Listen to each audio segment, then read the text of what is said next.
Sou molts i moltes els que decidiu comprar vehicles de segona mà, si és que heu de comprar un vehicle, el que es coneix també com a economia circular, no? Hi ha altres opcions al mercat, no només vehicles nous. I avui volem parlar d'aquesta compra-venda de vehicles de segona mà. Com ha de ser, quines coses hem de tenir en compte i sobretot també què passa amb les garanties, perquè està molt de moda i cada vegada també sentim més fronts, no?, d'aquestes opcions de comprar vehicles de segona mà. Avui en parlem amb l'Oriol Contreras de l'OMIC, l'Oficina Municipal d'Informació al Consumidor. Oriol, benvingut a la ràdio. Moltes gràcies. Avui volem parlar de compra-venda de vehicles de segona mà, que dèiem, cada vegada està més de moda, és una opció que està més sobre la taula, i atenció perquè els últims anys també els vehicles de segona mà, des de la crisi de les diferents guerres, han pujat i molt de preu també perquè hi ha més interès.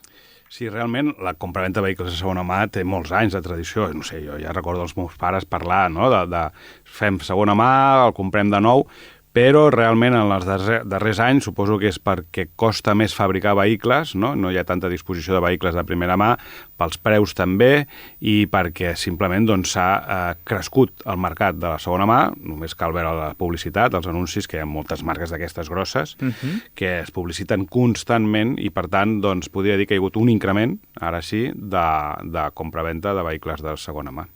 Molt bé, ja que tenim avui l'Oriol, què hem de tenir en compte, Oriol? El primer que hem de saber a l'hora de decidir o no comprar un vehicle de segona mà.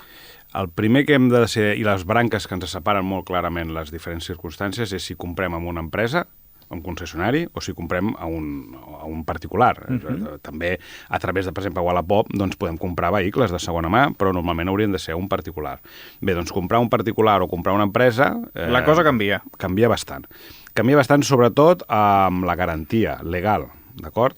Així com no tant amb l'atenció, que tu pots trobar una empresa que t'atenguin bé o un particular que també tingui tota la confiança, és el tema de la garantia. Val? Així com quan compres un vehicle amb un concessionari, a un professional, el recolzament que tens és de la legislació de consumidors usuaris. En aquest cas tens un any de garantia. Val? Sempre, mínim un any de garantia. Te'n poden oferir més, però un any el tens. Mentre que quan compres a un particular, primera, no parlem de garantia, sinó que parlem de vicis ocults, parlem del Codi Civil i no parlem del Codi de Consum, i a més són 6 mesos. Val? És a dir, baixa el temps i a més totes les presumpcions que normalment tenim quan parlem de consumidors usuaris, perquè protegeix una relació descompensada entre empresari i particular. Clar, entre particulars no tenim tantes presumpcions, no tenim tantes normativa favorable.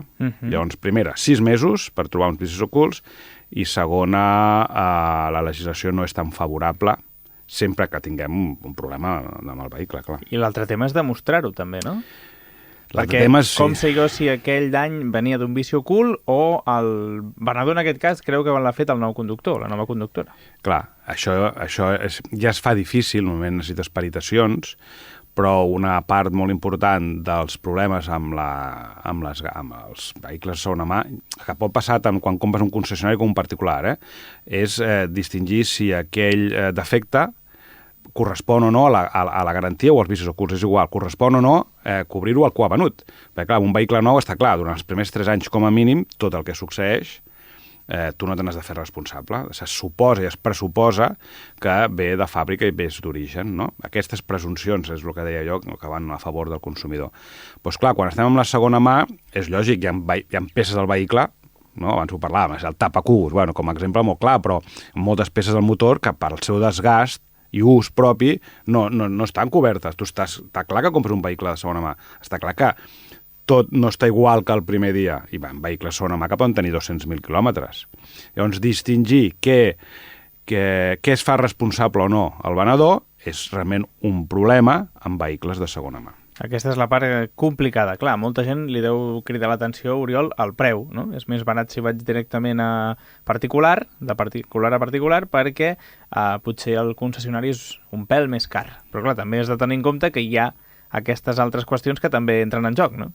Clar, de vehicle nou a vehicle de segona mà ja hi ha un descens del preu. I de vehicle de segona mà amb un concessionari a vehicle de segona mà amb un particular, normalment hauria també encara baixar una mica el preu, que no ens enganyem. Jo em vaig trobar un cas, que estic a diferents ajuntaments, per exemple, em sembla que era Cardedeu, on em va venir una senyora amb un problema amb un vehicle i mirant la factura, doncs era una factura de compra, Jo li demano la factura de compra, no sé si eren 25 o 30.000 euros. I dic, senyora, un vehicle de segona mà de 25 o 30.000 euros.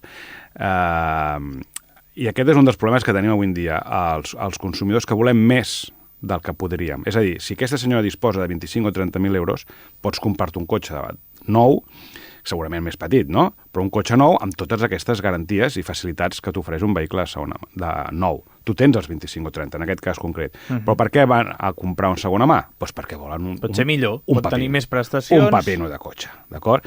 I aquí és on el consumidor ha de ser prou intel·ligent per dir si tinc uns diners, els destinaré a primera o a segona mà. Un altre cas és el que té només 5 o 6.000 euros. 5 o 6.000 euros cap cotxe nou podrà comprar. Llavors, en aquests casos, és justificat, no?, la segona mà. I aquí l'únic que queda per distingir és si me'n vaig a un concessionari o no. Molt bé. També hi ha, em deies, Oriol, assegurances que tenen els concessionaris, no? I que a vegades també entren en disputa amb la negociació que tenim amb el concessionari a veure qui ha d'assumir què, no?, si hi ha un problema. És una dificultat afegida. Per què? Perquè la que jo t'he comentat de dir anem a averiguar si aquest defecte o aquest problema que tenim amb aquesta peça del vehicle en concret entra o no en garantia, després tenim ara una moda, perquè és de fa pocs anys, que els concessionaris el que fan és contractar o subcontractar una pòlissa d'assegurances que cobreix aquesta garantia. És a dir, una asseguradora li cobreix al concessionari tot el que tingui que pagar o reparar en garantia. Què passa? Que insisteixo, primer, posem-nos d'acord que aquesta peça me l'has de reparar, està en garantia, no estem dintre de l'any i tu te n'has de fer responsable. Ara entra l'asseguradora, que com tota pòlissa d'assegurances té unes exclusions, amb negreta, clar i català, o castellà, però que quedi molt clar.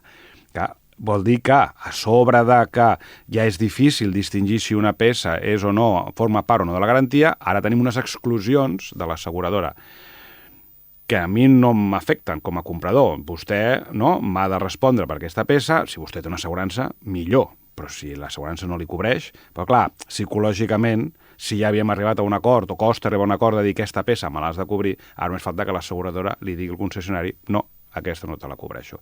I això també és un afegitó de dificultat en la compra de segona mà. Doncs ràpidament, i per tancar, Oriol, aquests tips que es diuen ara, tenim molt en compte, o què hem de tenir en compte a l'hora de triar una decisió o l'altra. Ja ho has anat desgranant, eh? Si tenim calés, busquem també l'opció cotxe nou, perquè tindrà unes garanties que la resta no té, no? Aquesta és una. I en tot cas, sí, com a tips que dius, la documentació. És molt important tenir la documentació del vehicle, veure-la abans. És molt important tenir un contracte on apareixin totes les condicions de la venda, amb el preu. Bàsicament també que t'expliquin la garantia, com funciona. I després també una altra recomanació en vehicles de segona mà és un cop hem comprat el vehicle, perquè abans és difícil poder fer una valoració del teu mecànic de confiança, és un cop surt el vehicle d'allà, una revisió sencera, de dalt a baix, avui en dia com és informàtic la majoria de vehicles, enxufant allò que fan, no? Poden distingir com a mínim gran part, no, dels vicis que podria arribar a tenir aquell vehicle, perquè no és el mateix que ens hi posem quan surti el problema d'aquí 6 o 7 mesos, que tot just sortir del taller i dir, escolta, el meu mecànic ha descobert que això, les rodes, els frens, la direcció, l'oli, no sé quantos, no és correcte. I també averiguar si ha passat l'ITV. Hi ha empreses que per internet per 10 o 12 euros et diuen l'historial del vehicle, això ho pots veure, doncs de quants propietaris ha tingut, quantes assegurances ha tingut, de quin país ve, el quilometratge, que no me'l modifiquin. I per tant, com em deia l'altre dia també una altra entrevista, em deien que clar, la compra d'un vehicle és la segona compra més important d'una família. Tenim l'habitatge i tenim el vehicle. Per tant, assessorem-nos bé, seria una mica la conclusió, no? Molt bé, doncs assessorem-nos, sentit comú i, evidentment, allò que es diu sempre, Oriol, que ningú no regala duros a 4 pessetes, no? També si veiem un anunci d'algun particular que té un preu molt, molt econòmic, també desconfiem, perquè imagino que per aquí també deuen entrar estafes i de més, no? Sí, com amb tots els productes que es venen avui en dia, ja no per internet, amb una web dedicada a la venda de vehicles, sinó a través de la xarxa social, no? Aquests enllaços que pots trobar-te doncs, en l'Instagram, en el Facebook, no com a enllaç, però sí a través de Wallapop, s'ha de vigilar molt, sobretot perquè és que estem desembutxacant molts duros. Molt bé, doncs gràcies per les recomanacions, Oriol. Fins al proper mes. A vosaltres gràcies.